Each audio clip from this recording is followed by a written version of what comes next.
Welcome back. Break के बाद एक मरतबा फिर वर्ल्ड वाइज में आपको खुश आमदीद कहते हैं और अब आपको लेकर चलते हैं हम फ़लस्तीन की तरफ। और यहाँ पर मामला है जी, यूनाइटेड स्टेट्स ने एक प्लान दिया फ़लस्तीन की यानी गज़ा की तामीर नौ का। फिर उस प्लान के हवाले से बहुत सारे ममालिक की जो है वो मुखालिफत सामने आई। अरब ममालिक ने इस मनसूबे को मुस्तरद कर दिया और फिर उसके बाद एक समिट हुई और ये समिट थी extraordinary Arab summit for Palestine. और इसमें मिस्र की जानिब से एक मंसूबा पेश किया गया गज़ा की तामीर नौ का। और बहुत सारे ममालिक ऐसे हैं जो कि कह रहे हैं कि जी अमेरिका ने जो मंसूबा दिया है वो सही नहीं है, चीन ने भी इस मंसूबे की मुखालिफत कर दी है। अब ये दोनों मंसूबे हैं क्या, और अब गज़ा के लोगों का जो 20 लाख लोग वहाँ पर बसते हैं उनका मुस्तकबिल क्या होगा? फैसल अली शाह साहब हमारे साथ मौजूद हैं, सीनियर एनालिस्ट हैं, फॉरेन अफेयर्स पर बात करते हैं, उनसे हम इस मामले पर गुफ्तगू करते हैं। अस्सलाम वालेकुम फैसल।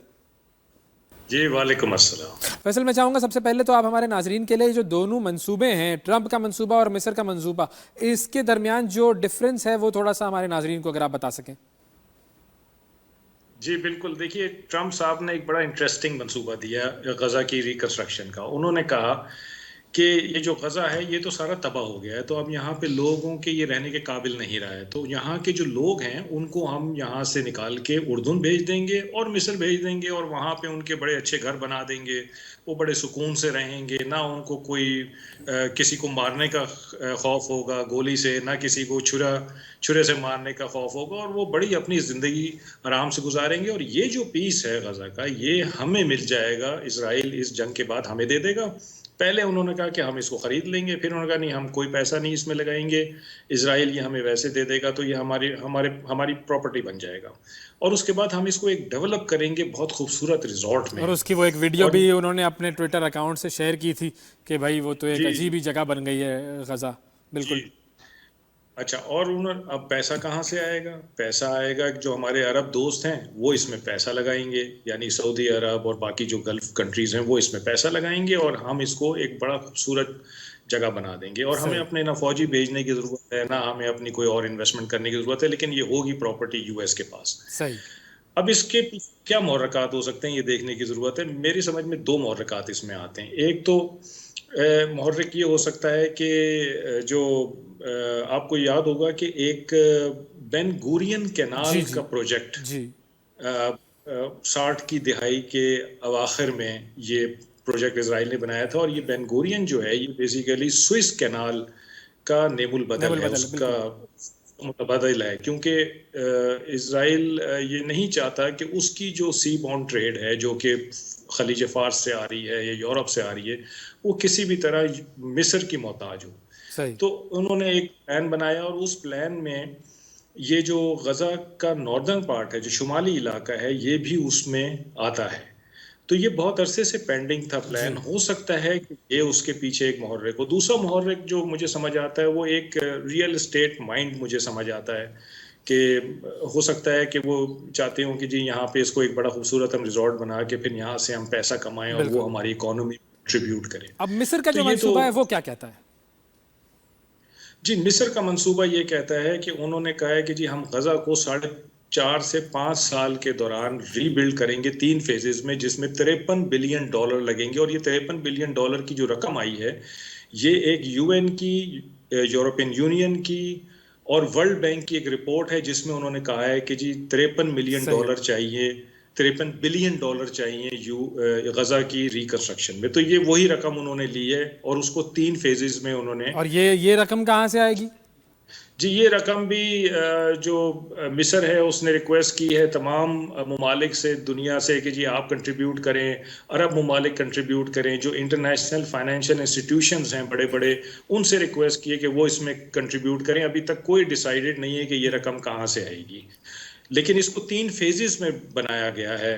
पहला फेज जो है वो 6 महीने का है, जिसमें $3 बिलियन लगेंगे, और जितना भी मलबा पड़ा हुआ है उसमें उसको क्लियर किया जाएगा। सही। और जो गज़ा के रिहायशी हैं उनको यहाँ से शिफ्ट नहीं किया जाएगा, बल्कि उनको एक आर्जी टेम्पररी उनको सेटलमेंट उनकी वहीं पे की जाएगी, जिसमें कि वो रहेंगे जब तक कि ये रीबिल्ड नहीं हो जाता। तो जो बेसिक फ़र्क है दोनों प्लान में वो ये है कि ट्रम्प साहब कहते हैं कि यहाँ से गज़ा के जो बासी हैं उनको निकाल दिया जाए, और जो मिस्र का प्लान है वो कहते हैं कि नहीं, गज़ा के बासी यहीं पे रहेंगे, टेम्पररी हटमेंट्स में रहेंगे जब तक कि उनकी परमानेंट گھر نہیں بن جاتے. پھر دوسرا جو اس کا فیز ہے وہ تقریباً 2 سال کا ہے جس میں $20 بلین لگیں گے اور اس میں یہ تمام چیزیں ریکنسٹرکٹ ہونا شروع ہوں گی.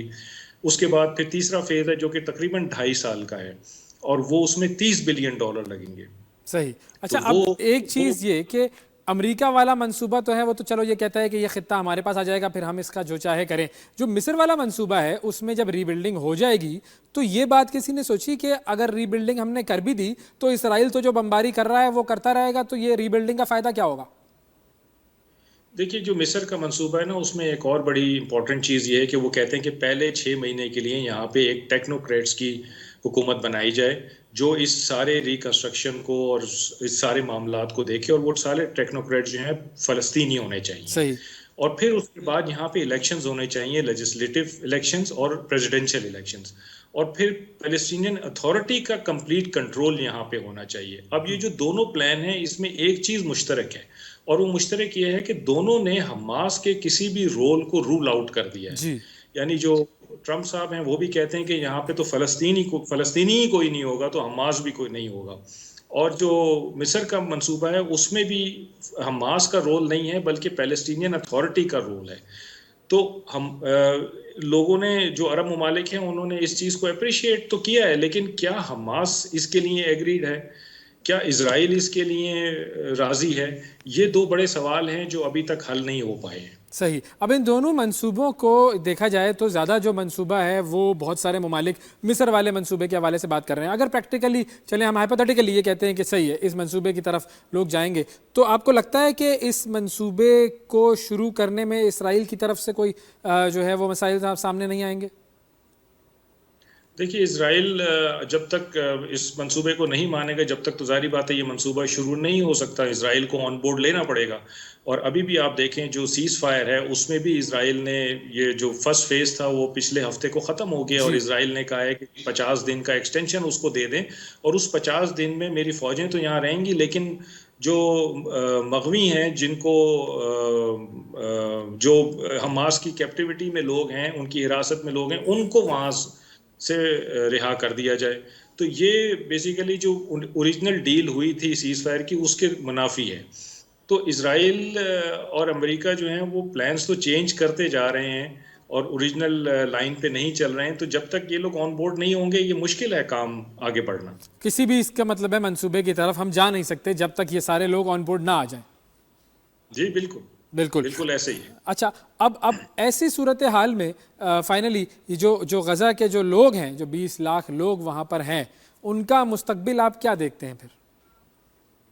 دیکھیے ان کا مستقبل تو اس وقت بالکل نہ روشن ہے نہ تاریک ہے. کچھ پتہ نہیں ہے کہ کیا ہوگا ان کے ساتھ کیونکہ جب تک پیسے نہیں آئیں گے جب تک دنیا اس بات پہ آمادہ نہیں ہوگی کہ ہم نے اس کون سا پلان اڈاپٹ کرنا ہے ان کا کیا کرنا ہے جب تک تو وہ بیچارے ایسے ہی وہاں بیٹھے ہوئے ہیں کھلے آسمان کے نیچے. آپ دیکھیں کہ اسرائیل نے تو ان کی جو ایڈ ہے وہ بھی فی الحال بند کر دی ہے اور اس وقت ان کے پاس صرف 2 ہفتے کی ایڈ موجود ہے. اگر 2 ہفتے تک اسرائیل نے ایڈ نہیں کھولی تو وہ پھر اسی حالت میں چلے جائیں گے جو جنگ کے دوران تھے. تو ان بیچاروں کا تو کوئی پرسان حال فی الحال نہیں ہے اور جب تک کہ مطلب دنیا جلدی سے اس عمل میں آگے نہیں بڑھے گی جب اتنی دیر تک وہ بیچارے ایسے ہی بیٹھے رہیں گے. بہت شکریہ ادا کریں گے. فیصل علی شاہ صاحب ہمارے ساتھ موجود تھے اور بات ہو رہی تھی کہ ایک پلان ہے ٹرمپ کا اور ایک پلان ہے مصر کا. اب یہ دونوں جو پلان ہیں یہ دونوں کتنے قابل عمل ہیں اور کس پلان کی طرف غزہ کو ہم جاتے ہوئے دیکھیں گے یہ وقت بتائے گا. لیکن فی الحال صورتحال 20 لاکھ غزہ کے باشندوں کے لیے بہت زیادہ گمبھیر ہے. وقفہ لیتے ہیں. وقفے کے بعد دوبارہ حاضر ہوں گے. آپ سے ملتے ہیں ایک چھوٹے سے بریک کے بعد.